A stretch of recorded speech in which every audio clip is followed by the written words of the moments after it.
All right, all right. We are back in our Belmar studio at Grit Won't Quit, and I have a very special guest on this morning. I have Dana from Studio One Architects. Good morning. Good morning. How are you today?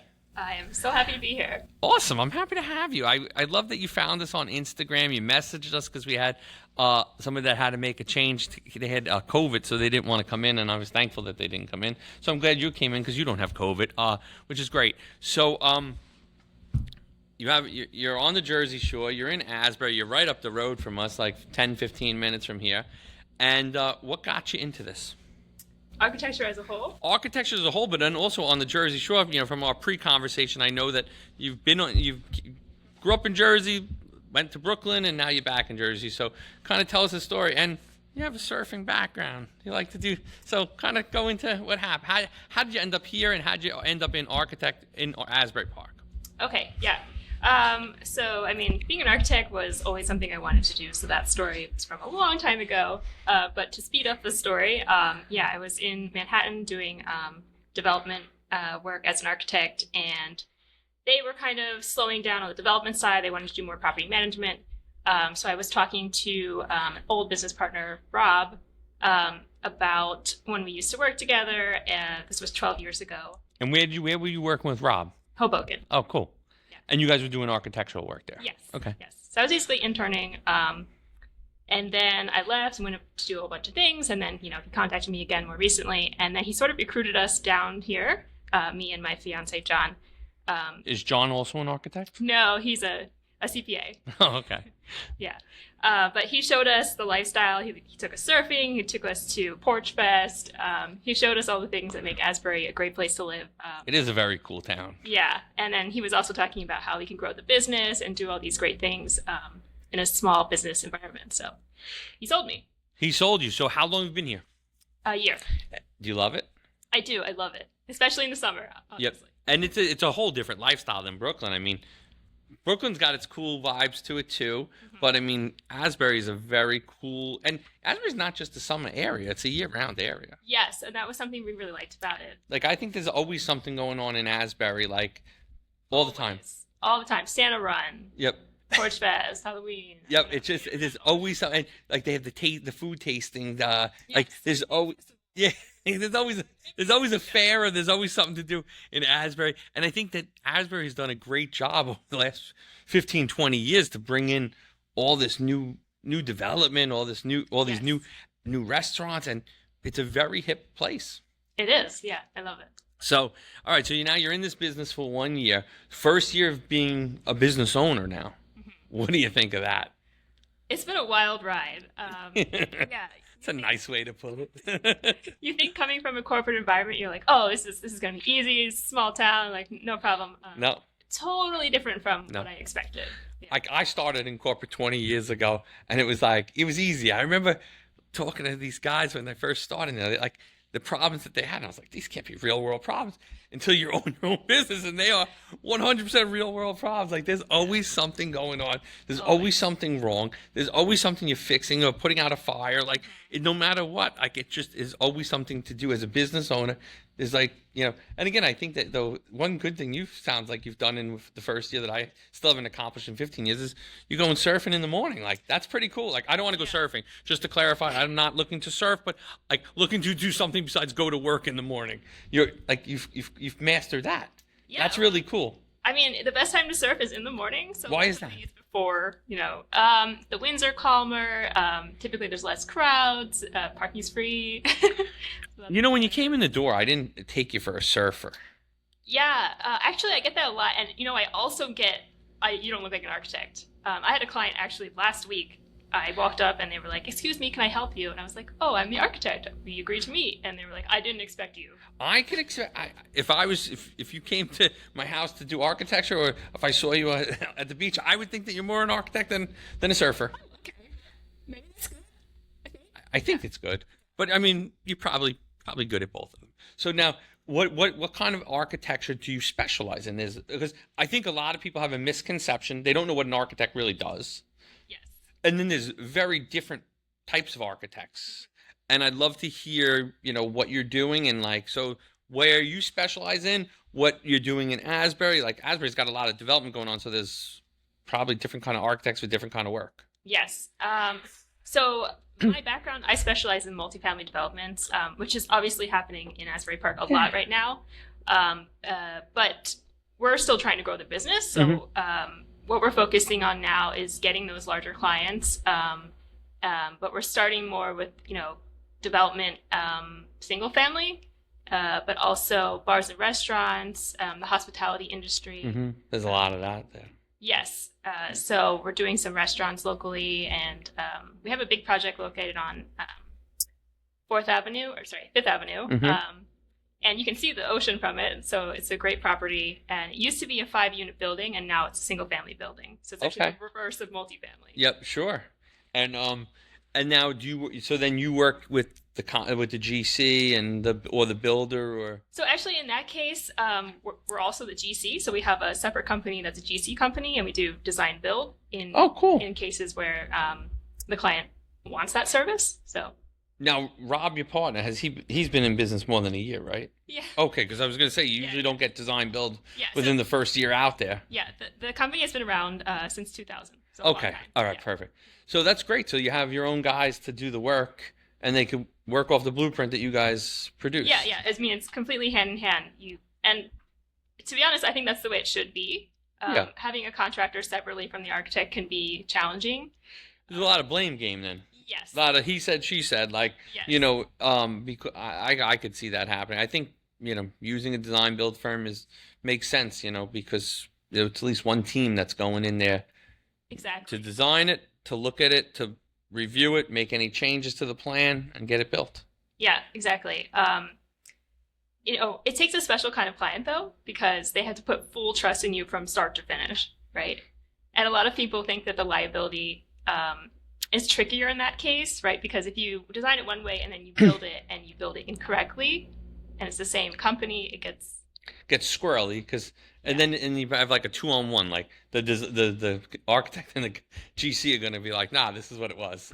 But on the other side, in full transparency, if you guys are doing the job that you said and again, I think if anyone's looking at a blueprint and there's supposed to be 4 windows and there's only 3, well, I think we could all agree that whoever made a mistake here, there's supposed to be 4 because that's what's on the plan. I mean, if you can read a plan, I would think that the design build firm is not really an issue, but sounds like there might be a little bit.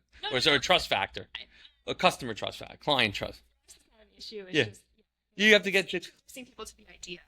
Though, I think in my world, again, we run a web and marketing company. I feel like people want one guy. They want that. I always say one throat to choke. Like they want one person. But again, on the same side as me. I mean, if I design something, again, I have designers. They're not architects, but they're designers. They design a layout and a look for a website.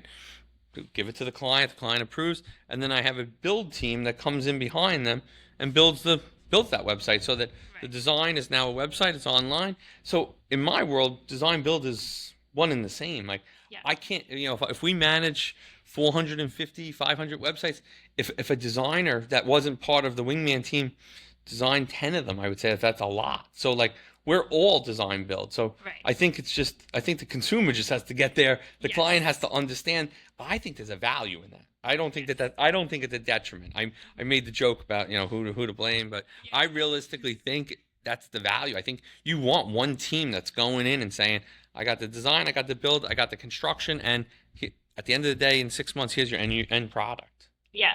And the interesting thing is that a lot of buildings across America in general, not just this area, were built before 1920, basically. And there's a lot of code update. Yes, so we have a lot of older building stock, and one thing about design build is that when you're in there, you don't know what's hidden behind the walls. I mean, there's layers upon layers upon layers. Sure. So if you can go in there with a design, but then you demolish things and you find things you didn't know would be there, being the builder and the designer, you can pivot instantly and be like, okay, I understand that there's a problem here, and now I can design and fix it on the spot. Totally. I think it's great because then you don't have to call somebody else in and say, or someone's calling you back and saying, hey, you designed this, but we got a problem. Yes, that happens all the time. I believe it. So being able to do that together is so much easier. And collectively, you guys work together. You guys have a relationship. Again, I couldn't imagine sending out or waiting for a designer to send me work and they say, oh, this isn't going to work in the web development world, kick it back to them, wait versus Whole thing. versus getting two people in the same room and saying, look, let's figure out how to make this work for the customer. Right, and time is money. So if Time you is keep money. going back, Yeah. you're getting charged every time. So. If anyone's listening, I think design, build, and architecture as well as web design is a great idea. So now you have the whole Jersey Shore. Like, there's so much architecture, and there's so much great architecture, but there's so much old architecture to kind of renovate and I think a lot of spaces are used. A lot of people are getting creative with their spaces. I was down in Barnegat recently, and they have like a brand new building, commercial space on the first level, and then on the second level is apartments, which I think is a pretty cool way of living. It's like you don't really need a lot of stuff is right within your development. You don't have to leave, and you don't have to get in the car for 10 minutes to go to the store, and Yes, that's something that's evolved in the last couple of years with people working from home. I think more people want services right next to where they live, so you don't have to travel to get anywhere. It's easy. Yeah. And it makes a community. It does make a community, and I think that there's more socialization. And I see, popping up in Farmingdale, and then I guess Wall Township, some over 55 communities too. Like, those are popping up now a little bit more often. I think there's a lot of new development going on, and especially in our area because there's limited space. Yes, we have a major problem with housing. Monmouth County, there's not enough. There's not enough available land at this point. Yeah. To service. And again, you're not the only Brooklyn transplant. In the last 4 years, Yeah. I mean, you just drive on 35 today and look how many New York plates are there. And even when I live in Ocean Township, which is not too far from you, and in Oakhurst, there's a lot of Brooklyn. Yes. In that area, and even in West Long Branch, so like you have a lot in Long Branch, you have a lot of development, but there's so many projects going on, but there's not enough I don't think there's enough housing for the people that want to live in Monmouth County. Yeah, actually, that's something that I've talked about a lot with some people in the area. What's the fix? So all of the developments going up along the water right now in Asbury Park are being marketed as luxury. And that's kind of a problem because people who live here really aren't in the market for luxury. They're looking for homes. Exactly. They don't want to be in this huge luxury glass building. They want I know which one you're talking about. So what's the solution? We have to get creative. We have to look at existing buildings. There's a lot of manufacturing buildings that I think aren't being utilized properly. If we could transform those buildings into, major housing developments, that would be helpful. Yeah, and I think people are gonna have to go west, and they're gonna have to go south. But even Ocean County is pretty full. I think as you go west, as you hit if you go on 195 into Jackson and into Hamilton and those areas, I think there is more land available. But then people want to travel 35 minutes. Yeah, then the commute is longer, and there's a lot of trucking facilities getting built along there. Yes, so it's that great. Land's getting bought up too. Yeah, it's a great 195, 295, I-95 corridor Yep. for Amazon deliveries. I mean, Yep. and Wasn't using names, yeah. but Warehouse space like crazy. I was on 190. I was on 295. I don't know recently, and I saw what you're talking about, just big warehouses. Yeah, so that land is getting bought up for different purposes. I mean, Yep. it used to be more of a farming communities in some areas, and now it's trucking. Yeah, but I think it's so easy to have access to. Yeah, it makes sense. But even commercial big commercial properties in Monmouth County they're few and far between. They're not as many of them. Yeah. And they're all over. There's nowhere to park in some of these towns. Yes, that's another barrier for multifamily developments is there's all these parking requirements. Which makes sense because, yes, if you're going to park and this is a driving community. Yeah, that's the hard. I think that's the hard, but I'd love to see it seems like you're smart enough to figure this out. How do you fix all this? Yeah, I think it's getting creative. Rehabilitation of buildings, changing the use of older buildings that aren't being used properly. And how is it with the townships? Are they resistant to change on zoning? So it depends on which one. Some of them are more favorable to it than others. I think Asbury Park actually has a really great downtown master plan. Okay. They are planning for this. They want people to come in and transform some of those larger abandoned warehouses into places where you can That'd be build cool. housing, Yeah. which would be great. That whole Main Street corridor, it feels like it's set up for something bigger, but it's not there yet. Mm-hmm. But maybe it will come. Now, what happens when you figure that out? The roads and going down back to Ocean County, I was in Bayville. Like, that's expanding like crazy. Yes. That Bayville, Bayville, South Toms River, Ocean Gate, all those towns on. But that road on Route 9 is a one-way road, like one way each side. Like, I can't even imagine what that looks like on a Saturday afternoon. Yeah, it's a mess. We definitely need to focus on more corridors, like Yeah. in and out of Asbury. There's only 2 roads, really. I mean, to connect to the rest of the Yep. world. So if we had more corridors, that would be helpful as well. Yep. Maybe a few less traffic lights. It's like every block there's a Yep. traffic light. Yeah.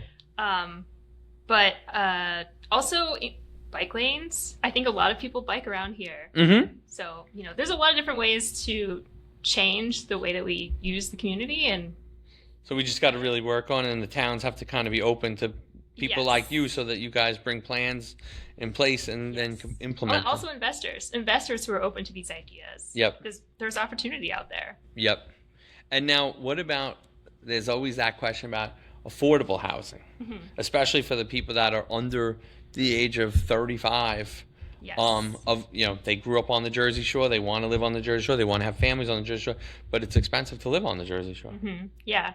So a lot of the zoning, specifically in Asbury Park, is set up so that it benefits the developer if they put in affordable housing. So you can increase your number of floors, you can increase the number of units. So they are encouraging Yep. that. So they just gotta They're just gonna build it. They gotta build it. We just need to build it. So have you seen that? This year's a weird year with the interest rate, and this year has been a weird year with inflation.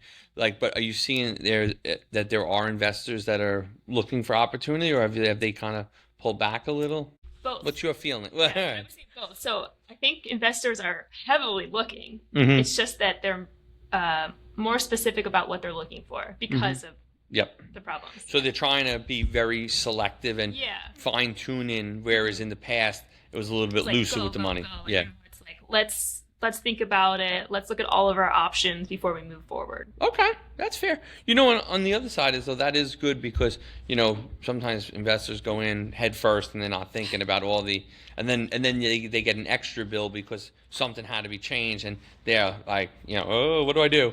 Yeah. Or they have this grand idea and then they get to the town and town's like, no, we You're don't crazy. want to do this at all. Yeah. And then you have all those people at those town meetings, like, Everyone has a different everybody's opinion. got an opinion, Yeah. You know what they say about opinions, but it's crazy because people don't. There's everyone's got a different perspective of what they want for their town, and even in Wall Township, I remember when I first moved here 15 years ago, there was like no chain restaurants really in Wall Township, and there was no and then they opened the Dunkin', and I remember people being crazy about that, and then they opened the Five Guys, and it was like, oh, what just happened? Keeps going. But I think once it happens once, it's you kind of lose it. Snowballs. But I do like some of these old school towns where there's less corporate places in here, and there's more family-owned businesses, because there is a benefit. But at the same time, the world goes round, and people want what they want, and in some areas, these bigger brands do well here. So. Yeah, I think there's a good mix, Yeah. actually. That's something that I liked when I moved here. I Mhm. noticed that obviously in Brooklyn there's some chains, but Mhm. there's also a lot of small restaurants. And this is similar here. Yeah. Even right here in Belmar, it's the same. There's Belmore's local great. places. There's so many Yeah. cool places to go to, and everyone's got. I love how everyone's got a favorite. You talk to someone and they'll say to me, "Oh, the best I was talking to one of the girls on my staff yesterday, and I said, "What's your favorite restaurant?" And she goes, "Oh, I love." Shout out to Lebrano's in Manasquan. I love Lebrano's too, and the guys are great over there. But I said, "What about so-and-so restaurant?" She goes, I still think Lebrano's is better. But, everyone's a critic. Everybody's a food critic now in this area. Yes. But in Belmore, I think La Dolce Vita is great. I think Brandl is great. There's a lot of great restaurants around here, and a cool spots to hang out. And, even in Belmore, you have, same kind of thing. You have the St. Patty's parade. We have San Yep. Gennaro coming in, and then you have other events, throughout the year to They make also have Porch Fest. yeah to make Belmar a cool place. So it's a great area, this Jersey Shore. So do you miss Brooklyn? You could say no. I don't. Is that I'm surprised actually. She doesn't miss Brooklyn. So you really just embrace this Jersey Shore. Yeah. I've always loved the beach. So. I grew up in New York on Long Island, and my wife said to me 15 years ago, "You want to move to Jersey Shore?" I was like, "I guess." So I didn't think I was going to love it, and I love the Jersey Shore. I think it's a great place. I wouldn't move back. So Yeah. I get it I think people don't really know what it is. until you really embrace it. Yeah. Yep. It has a really bad reputation in Brooklyn. I'll put that out there. Really? Yeah. Ah. Like, You know what though? no. You know what? They'll let them stay in Brooklyn. We don't need any more transplants. Too funny. Well, this was great. I'm glad you came on. I'm glad that you reached out to me. And I think this is a good conversation. I think what you guys are doing is awesome. Keep up the great work. As we wrap up, let people know where they can find you, your website, Instagram, etc., so that they can check you out. Yeah. So we're on Instagram, Studio One Architects, one word, just spelled out. Studio One Architects. Yes. And we also have a website, www.s1architects.com. s1architects.com. Well, thank you for coming on. It was a pleasure to get to chat with you, and keep doing great things. Thank you for having me. You got it.